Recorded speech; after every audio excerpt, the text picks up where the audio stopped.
Okay, well, Luciana, it's a thrill to meet you after speaking with you the other night. This is Irving Roth. I am working with Irving Roth. He's the director of the Holocaust Resource Center of Temple Judea in Manhasset, New York. And outside the Holocaust Resource Center is a 7-foot by 20-foot sculpture of Janusz Korczak. And his children. Actually, do you see right behind me? I hope to visit and see it in person and stand by it. Okay. I just want to show you, I have the scale model. Uh-huh. Oh. This is the scale model of the Janusz Korczak sculpture, which is really amazing. Yes. It is. And I just want to show you, this is a gigantic menorah. It's 12 feet of the Janusz Korczak sculpture. So. Wow. Those are all beautiful. So you contacted me, Luciana, and this is what we want to talk to you about today, about your 30-year, I'm not sure what the word is, passion, drive for learning all about Dr. Korczak. Yes. And when we spoke the other day, you were a wealth of information. So Irving Roth, Janusz Korczak is his personal hero. And I was hoping that between the two of us, we could ask you questions to learn as much as we can about Janusz Korczak, to share it with as many people as we can. So Irv, do you have any questions to start off with? Well, let me begin by telling you that Janusz Korczak and I have been related in this sense that about 50 years ago, I heard his name in relationship to innovative educational concepts. And about a few years later, I heard a talk by a lady who wrote a book, The King of the Children, the biography of Janusz Korczak. Yes, that's the one. And I got the book, read it, and subsequently I was in Israel, and I went to a place called Yad LaYeled, which is the Children's Museum up in Nahariya. It's part of the Ghetto Fighters Museum. Mm-hmm. And when I went into the Children's Museum, which I must say the outside of it, the building itself is gorgeous, but the inside, half the material there was a Janusz Korczak. And so I suddenly realized who Janusz Korczak was, and it began a whole series of things for me. I subsequently went to Poland on the March of the Living. I don't know if you're familiar with it. Yes. And I was in Korczak's Dom. And between those two experiences, I decided that he should be a household word in America, just like he is in Poland. And the first thing that happened is I had an opportunity to do something. That is to create a sculpture garden. And that's how Janusz Korczak sculpture came to be, because the moment the piece of space became available, I said, now it's the time to do something unusual. I then spoke to one person who said, whatever it costs, I'll pay for it. And so the Janusz Korczak sculpture in the garden and the children came to be in 1999. And since then, tens of thousands of people have heard about Korczak, and so the sculpture. So that's my connection to Janusz Korczak. Wonderful. Luciana, if you could tell us how you first heard of Janusz Korczak's name, and what is it about Janusz Korczak that drew you to him? Okay, I'll do backtracking. If you look over there, that is Declaration of Children's Rights. And it was endorsed by the United Nations in 1557, I believe.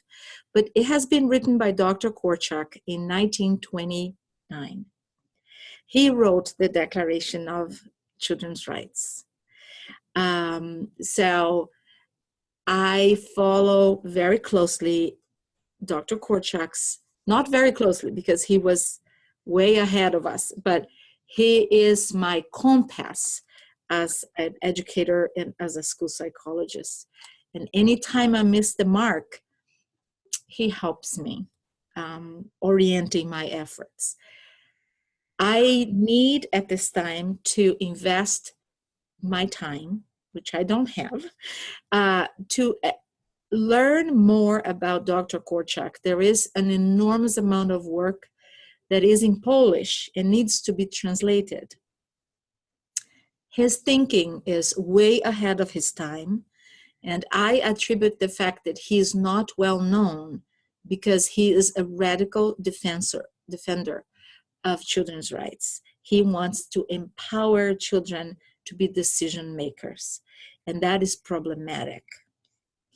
So he's a revolutionary in that sense. That's correct. But that's not the reason why I fell in love with him.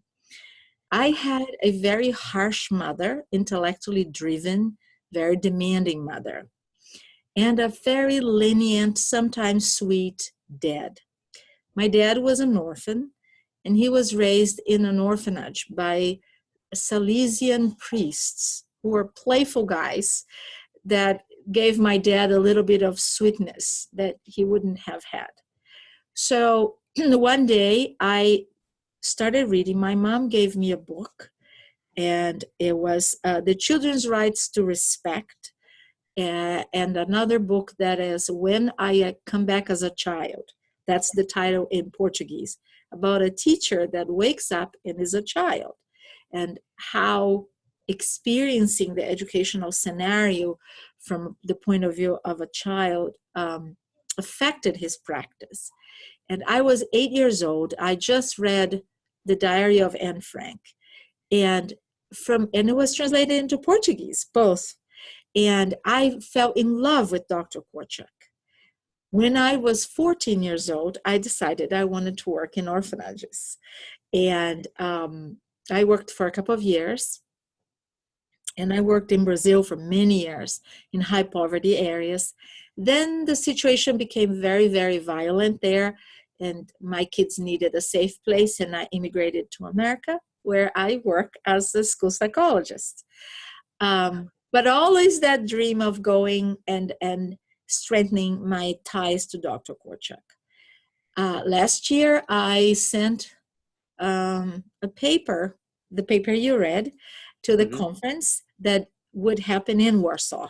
So I had a chance to visit the places I dreamed of visiting, the orphanage. And more importantly, I had a problem in my feet. I couldn't complete, but I wanted to do the march from where the ghetto orphanage stood to the station. And I was surprised to know how long it was. It was a long walk. So it was an incredible experience for me, life-altering experience to be there.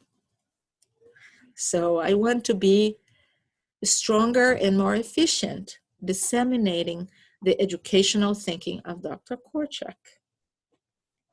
When you said that you did the walk from the orphanage, was it the orphanage in the ghetto? Yes. Okay. From where it used to be to the station. Dr. Korczak was very ill, and there are controversies about how the march went, but what if he carried a child or didn't carry a child. Some of them were carrying the flag of the orphanages. Sometimes some people say, no, they weren't. So because the march is 6 miles, it's between 4 and 5 miles long. That is a lot of time, a lot of physical. There's a quote from a gentleman by the name of Yehoshua Pearl, and he saw the march and describes it. And I have a quote of that in someplace. I don't remember which one of the. I have the quote. You know what? I'm going to read the quote. Let me just get it. get the quote because I think it sort of gives you an idea of what it looked like from a person who actually saw it. Yes. I'm just going to read what Joshua Pearl wrote when he witnessed the march from the orphanage to, I don't know if I'm pronouncing it right, Umschlagplatz. Umschlagplatz. That's the station where the That's Jews correct. had to wait before they were transported in cattle cars to Treblinka. Yes. And Joshua Pearl was a witness of this march to Umschlagplatz, and he wrote, "A miracle occurred. 200 children did not cry out. 200 pure souls condemned to death did not weep. Not one of them ran away. None tried to hide. Like stricken swallows, they clung to their teacher and mentor, to their father and brother Janusz Korczak, that he might protect and preserve them. Several nurses, followed by 200 children, dressed in clean and meticulously cared for clothes, were being carried to the altar. The very stones wept at the sight of the procession." Yeah. So that was... Yeah. At some point, he had a little child. Some people say not all the time, but it's a very long march. If you think about marching, when you are malnourished, Dr. Korczak had been sick before the march, and the duration of that march is just, in my view, one evidence of a long time commitment.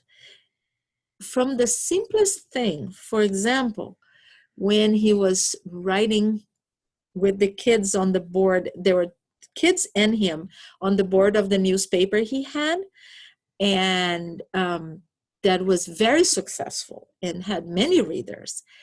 The kids initially only wanted to talk about sports and girls and, foolish topics. And Dr. Korczak firmly talked to the people who are financing the newspaper and said, they want to write about that. Let them write about what they want to write about. So, and people were sometimes in conflict with him because he empowered the children more than we would imagine. And it's impressive. This commitment was not only, he was an absolute hero in the last minute, but that strength was developed in a lifelong decision-making process. That's correct. That some of the stuff that I read in terms of his commitment to children in a great way when he used to go to court to defend the kids because kids would steal. And his position was the reason kids steal is because they're hungry. It's not their fault that it's society does not provide the food for them. And therefore you're forcing them into doing something which we consider to be illegal. And I think it's that sense of understanding and insight is beautiful. Now, Risa and I talked to a lady whose father spent 8 or 9 years in the Korczak orphanage. This wonderful lady, well, the way it happened is that the information on the menorah was sent out by Risa all over the United States, all over the world, really, because now we have connections to the world, through the internet.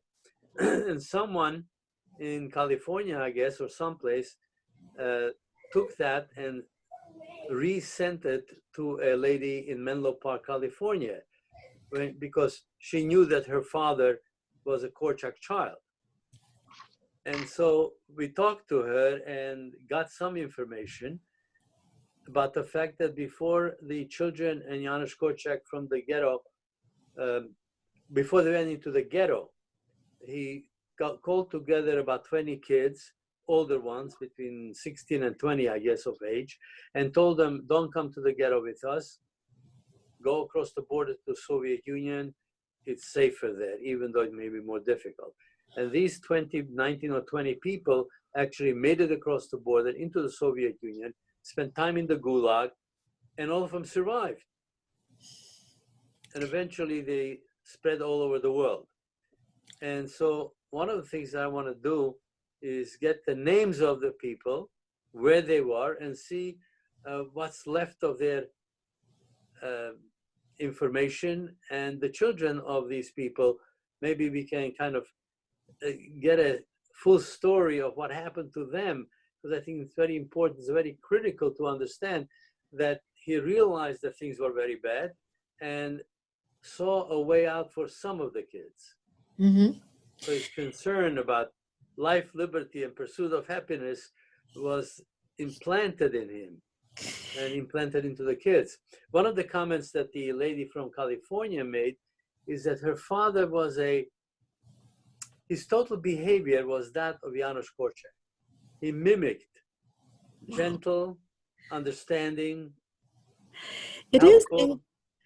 It's so interesting you were saying that, Dr. Roth, because I've Mr. met Irving Roth. Just Irving. Okay, Irving.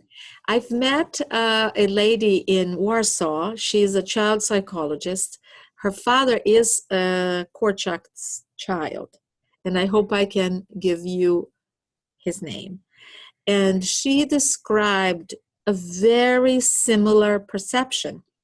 She said to me, as a child psychologist with training in trauma, it is very difficult for me to understand why my father was so sweet. He went through hell. What was that? And he doesn't talk, according to her.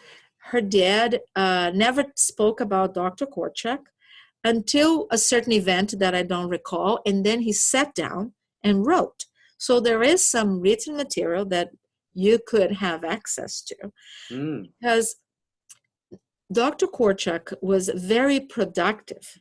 He was a creative writer with a perch for child's literature. He was an interesting author, and he was also a very prolific letter writer. So he wrote to many friends, and so those letters are also source of documentation about his thinking.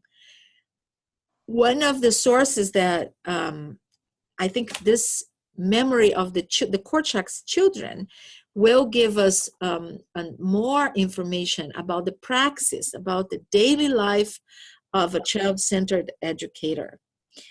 I got some of it from what he wrote and did on the radio. I have gone to the radio many times here in my town, working and speaking on behalf of children on the radio for children of immigrants, because I speak Portuguese. I'm a native Brazilian, and there are many Brazilians here.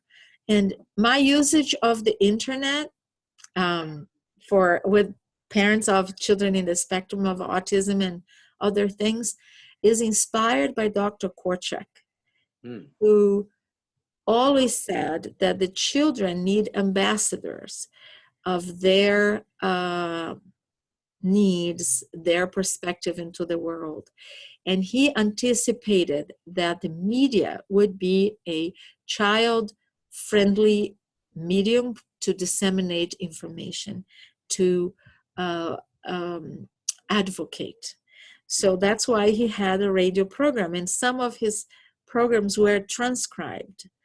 I've met a Polish guy at the museum in Warsaw, Jewish museum, and this guy said, my mom used to spank me and beat me until she heard Dr. Korczak's programs on the radio.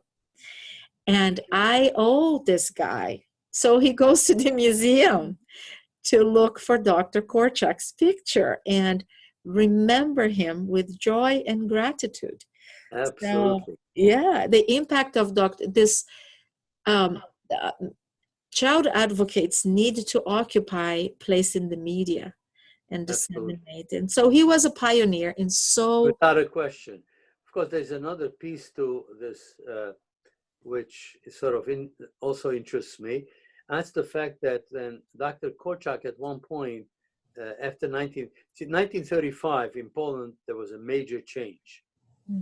Pilsudski, the president, died. And suddenly anti-Semitism suddenly came to the fore.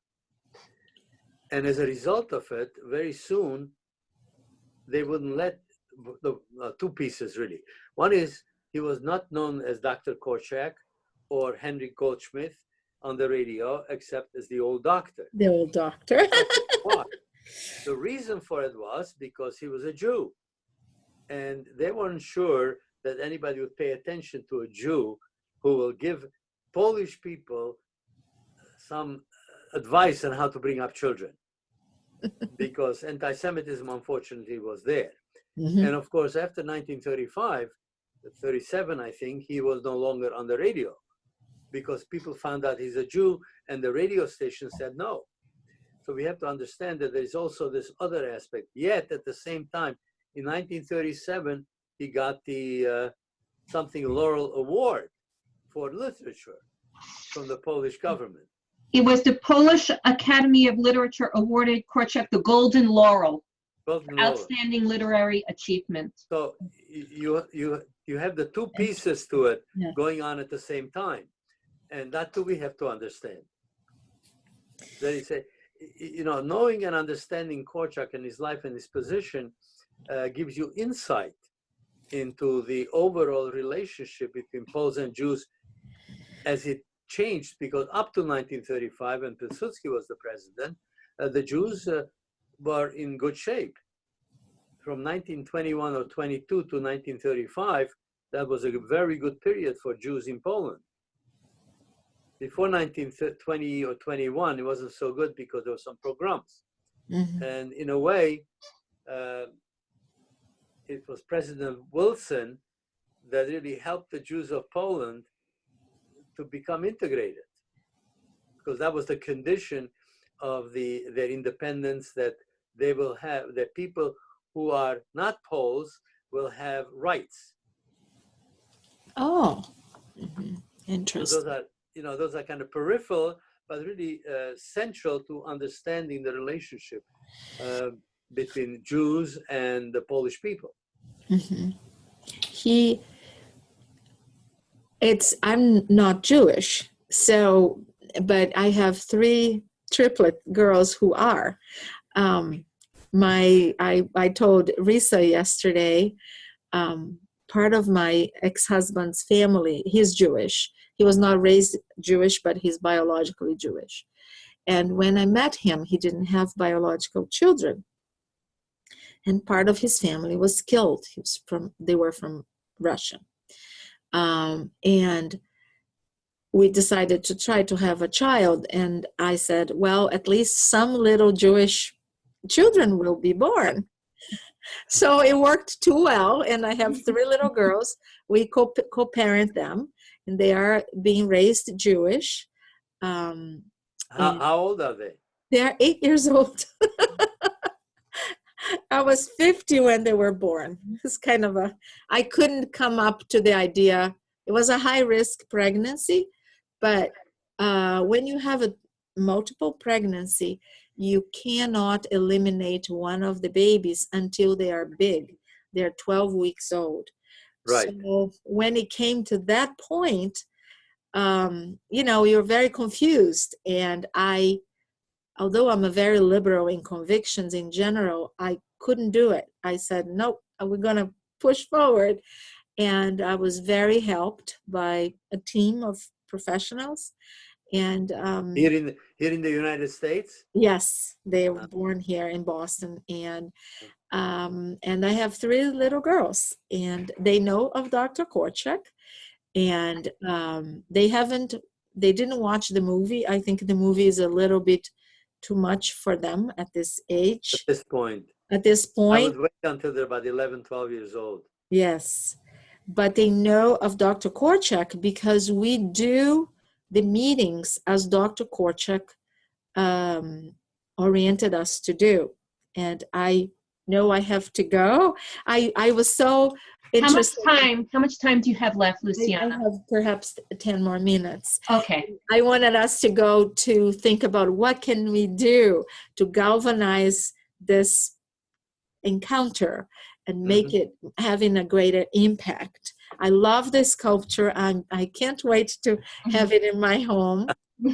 And I Are you going to the conference in Seattle? Yes. I plan to be there too. Oh my goodness, what a wonderful. Yes, That would be And you know who else will be there? Mm. Irving Roth was just talking about a woman who contacted me from Menlo Park, California, he wants to come. whose father was a Janusz Korczak child. Her name is Alla Lipkin, and she said that she's going to try to get to the conference. Oh, we must. It is. It would be so wonderful. I think there is a connection. I've met people from Russia who do integrated camps based on Dr. Korczak. I've met a woman from Iran who runs a clandestine literacy class illuminated by him. I mean, there are so many, and it's incredible. And now, in the last few minutes that we have, one thing that when we were talking about Alla Lipkin's father, his name was Gensh Mandelblatt, and Irving was saying that she said that he was such a kind, humble man. He never hated anybody, but he also attributed the way he was to growing up in Dr. Korczak's orphanage, and he called it a children's republic. So I was hoping that you could speak to what does that mean, a children's republic? I know you can't say it in the next few minutes because you've done a lifetime of research, but if you could summarize maybe his key points of the rights of the child and how he ran his orphanage with the court of peers, and just a basic philosophy of undoing, at that time it was children should be seen and not heard, but he turned that on its head. He was revolutionary in enlightening parents and other doctors and educators in how to teach children. He was even his orphanage was a role model to other orphanages, because before his orphanage came along, and I spoke to Mariola, who works with you at the Janusz Korczak Association, that before Janusz Korczak and his assistant Stefa, who was really, I think, the wind beneath Janusz Korczak's wings as far as establishing an orphanage. Janusz Korczak, on his own, he was a radio talk show host, an author, but as far as running an orphanage, it was really Stefa and her resources who established what might have been an orphanage that wasn't just like, as Mariola described it yesterday, that orphanages, they weren't really orphanages. It was a place to throw kids where there was no structure, there was no supervision. It was just a horrible place for children. And Stefa and Janusz Korczak revolutionized what an orphanage should be. So if you could speak to how they revolutionized treating children. Let me just correct your perception a little bit. I didn't have a chance to do research on Dr. Korczak for 30 years. I reread and reread the Ghetto Diary, When I Come Back as a Child, and The Child's Right to Respect. They were the only books about Dr. Korczak in Portuguese. I've learned English when I was 40 years old and I came to America. Then I started reading what I could, when I could read more about Dr. Korczak. And what I never lost contact is the little glimpses about the principles, what I summarize as the most important contributions of Dr. Korczak. And of course, Irv might have more about that, but I think it is necessary to have a more in-depth conversation so we can give Dr. Korczak work the breadth of a theoretical framework to be given to teachers, shared with teachers. It is uncomfortable because what he demands of us adults is tremendously uncomfortable. And I will say in brief, the first thing he said that it was revolutionary at the time is that the emotional life of a child is as complex and dignified as the life of an adult. The first one. Therefore, their perception of their own experience is as valid as my perception of their perspective, of their experience. That's number one. Number two is that a child has the right to respect. So love and respect are the kind of pillars. But the respect, what does it mean to respect a child? As it evolves in listening, in considering their perspective to the fullest, and that can be very complex. I just had a kid here, two kids. One says, he called me a midget, and that hurts. The other kid, tall, comes in and says, this boy, the midget, always wins. He doesn't let me play because I'm clumsy. So I need to listen in depth to both kids. I'm not a disciplinarian. I want to listen. So the right to respect. And the third thing that I find very important is the child has to have a voice. It has to have the force to change process. The child, Dr. Korczak's, one of the rights of the child that was eliminated is that the child has the right to complain if their rights are not met. And that is amazing. And I'll give a quick example of these councils that he had. It illuminates trauma-informed intervention, the state of art today of working with kids with trauma. Dr. Korczak had that years ago.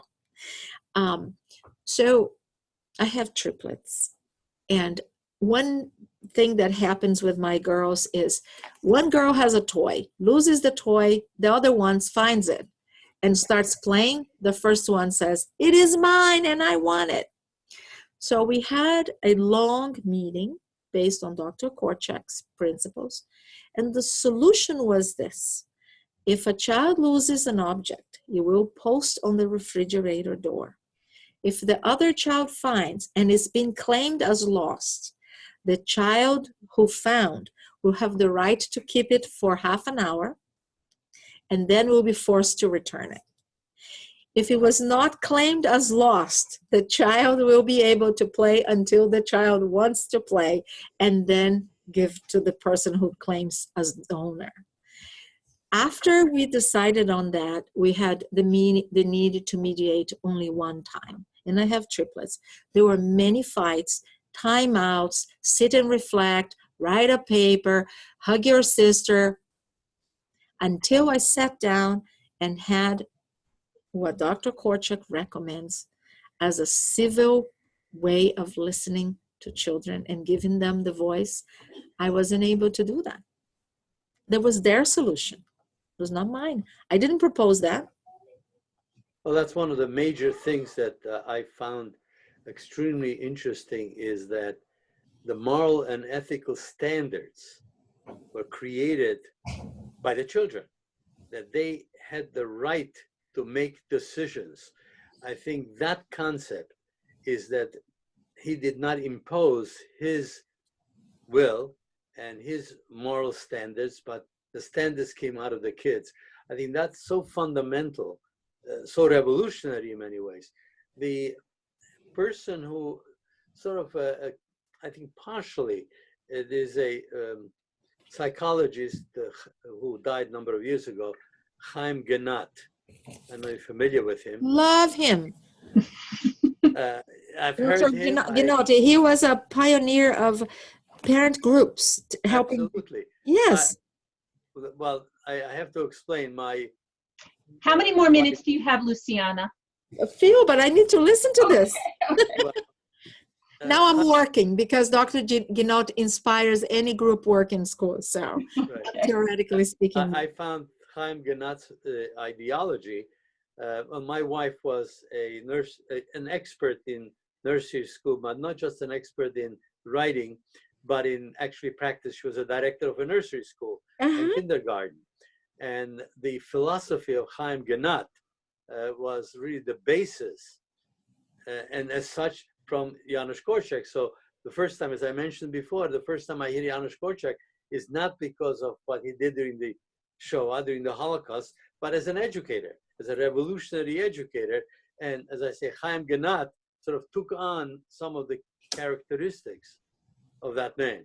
And I have some, maybe next time when we meet in person, I'll tell you some of the things I remember him saying and doing. Oh my goodness, I would love to visit. What is the name of the town? Where I live? Yeah. Manhasset. Manhasset. Manhasset. Manhasset, New York. It's right outside of the city. New York City. Oh, New York City. Okay. Yeah, well, it's not so far from me. It's and you are, Risa, where are you? I am only a few miles from Irving. Oh, okay. So maybe one day we could have some coffee and talk. Yes, you know, and I would love to take you to the Holocaust Center and show you, because the only place in America that I've really seen any exhibits on Janusz Korczak, so we have that. We also did the Holocaust Center has many different exhibits, and one of the exhibits is Janusz Korczak, and we did a guided tour through the Holocaust Center on a DVD, and one of them, a 10-minute piece, is on Janusz Korczak. So I can get that to you without any difficulty. Thank you so much. I am thinking now, with this beautiful opportunity, about, I am on the board of the Janusz Korczak Association, and my dream is to produce materials that teachers can use in lessons for social studies, or bringing Janusz Korczak to the scenario of the teacher training in America. Mm-hmm. And there are different ways of doing that.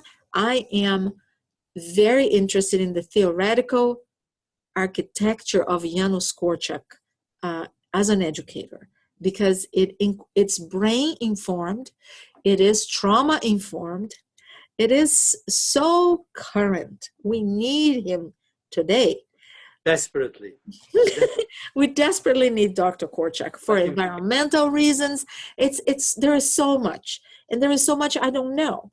So I'd love to borrow your wisdom to help us disseminate more about the conference, about what can we do. I want to have a part of the conference to be distant learning. So teachers preparing blocks of 10-hour instruction to help teachers who cannot afford to go to participate. And Zoom will come right in. That is what we're using right now to record this three-way, yes, which would could up to 100 participants. Yes. So, Irving, well, you said your wife is a child educator? What's that? Yes. Yeah? In fact, was. Unfortunately, she died a number of years ago, but her whole life, as a little girl, I was told by her parents, whenever they played, when she played like a 3 and 4 and 5-year-old, she was always the teacher. And she remained that throughout her life. And the school that she began, one of the schools that started here on Long Island, when she came there were 20 or 25 students in this nursery school. When she retired, there were 200. And there were usually 100 to 150 kids on the waiting list to get in. So I was brought up on child psychology. Yeah, are you a psychologist too? No, I know nothing about it really, but I was brought up on it. She would tell me, "Do you want it?" She always gave me choices. As Chaim Ganat says, you always give him choices.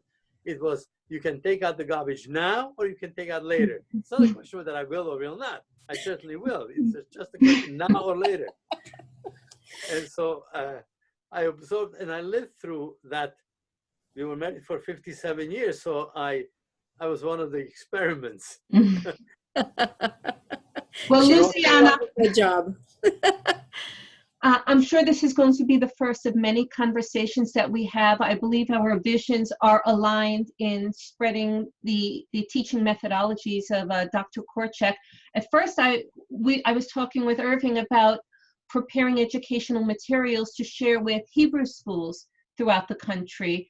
But there is no reason why it should be limited to Hebrew schools. And even though teachers throughout the country with their boards of educations have their curriculums, every teacher has their own teaching style, just like every parent has their own parenting style. And even if it's not specific lessons, but teaching methodologies, we could share it through examples and recordings or excerpts from books. So I would love to work with you. We would both love to work with you to continue this conversation. And in the age of the internet and with Zoom, we could reach maybe thousands of people. Well, there's another, just another piece. One of the things I do, I speak throughout the country on the Holocaust and everything else. And like, for instance, 2 weeks ago, I was in Florida and spoke to students at universities. And certainly I could expand some of the conversation to bring in Janusz Korczak and his philosophy. Certainly in the college system, they could use that. Yes, because they don't feel that they are relevant. And I think what Dr. Korczak brings to us is that any child is relevant. Absolutely. And it's there are some citations. There is so much about Dr. Korczak. It's hard to summarize, but the use of drama and reenactments and how he listened to the kids dream. What is the gift that you're going to unwrap for humankind? I mean, it's so much that we feel almost like overwhelmed. Of course, his creation of the court system within the orphanage is the most revolutionary idea. Here you have kids who have the opportunity to be critical of the adults and for the children. He was, the concept is just absolutely so revolutionary. It's revolutionary today in 2017, never mind in 1917. And I think this is what we need to talk to people, because I think it could form the basis of some tremendously innovative, positive thing with respect to the issues we have in the school system today. Yes, absolutely. And Dr. Korczak's, and I see the menorah, of course, is a very Jewish object because it is a menorah. Yes. However, this sculpture outside of the building is not a menorah. No. It is a march for children. Absolutely. So as a non-Jewish person who is in many, many ways devoted to the gift of the Jewish people to the world as myself, I walk a fine line, but I'm very comfortable walking that line. I think in terms of the menorah itself, one of the things that we've looked at, and Risa has actually done a little bit of work on it, is to make it not a menorah, but a 6-branch candelabra, making it the Holocaust menorah. And it is a march of children. It's That's the critical part. I'll just hold one up. It is beautiful, and I think it is a wonderful representation. This is so beautiful. So I could not afford this one. That's why I ordered a small one. But but they're both in their very own way. They go. It's a gift. There is a beautiful book that's called "The Gift of the Jews to the World," and I think we're born and not Jewish, we have to acknowledge that. And that's the best prevention against hatred, is to admire the gifts that every culture brings to the world. Absolutely.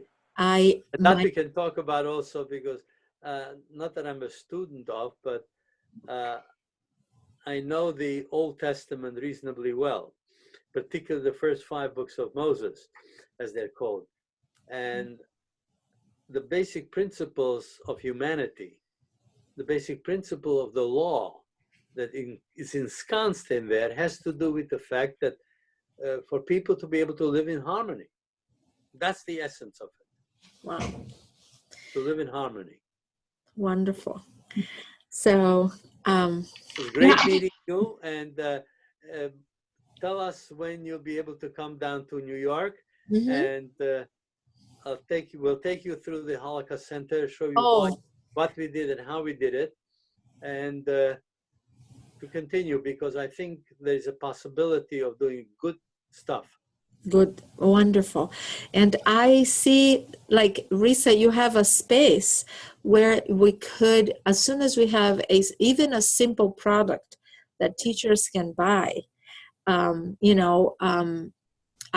would like to talk to you more about and listen more, especially about making religious education more palatable to children. I'm a volunteer for 10 years for a federation for children with special needs. And one of the things I do, I visit churches and temples, whomever, to help with creating an atmosphere or practices that are inclusive for children with special needs. And one of the things that recently I was called by a Catholic church that has 400 kids, and the kids don't want to go. They don't like it. So this is not just a Hebrew school. It's religious education. Any human, it's hard to engage because we are in a day and age of fast rewards.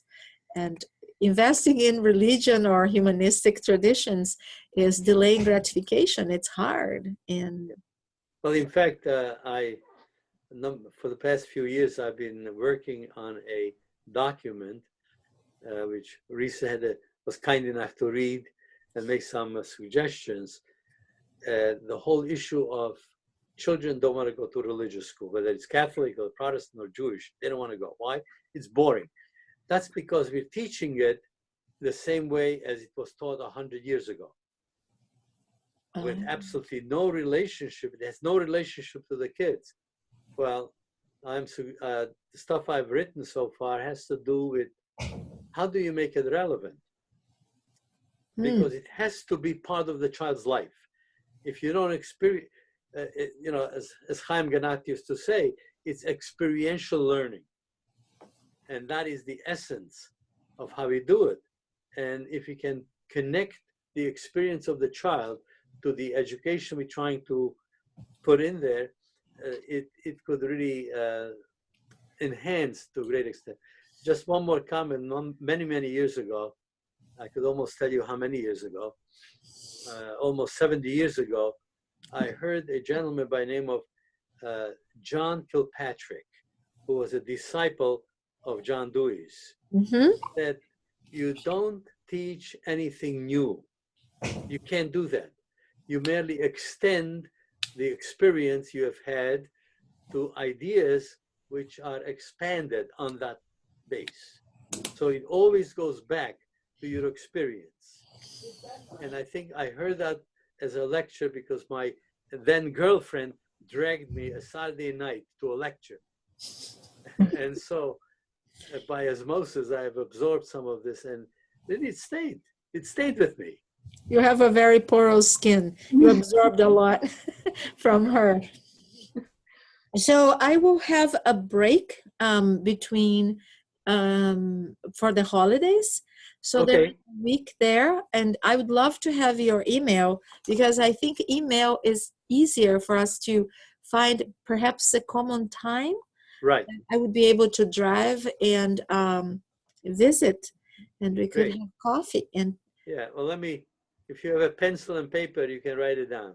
sure. Okay, let's give that information after I press stop record. Okay, listen. Thank you so much for making this happen. It was so wonderful to meet you in person, like this way. And Dr. Roth, Irv. It was such a privilege to connect with you and with Dr. Korczak.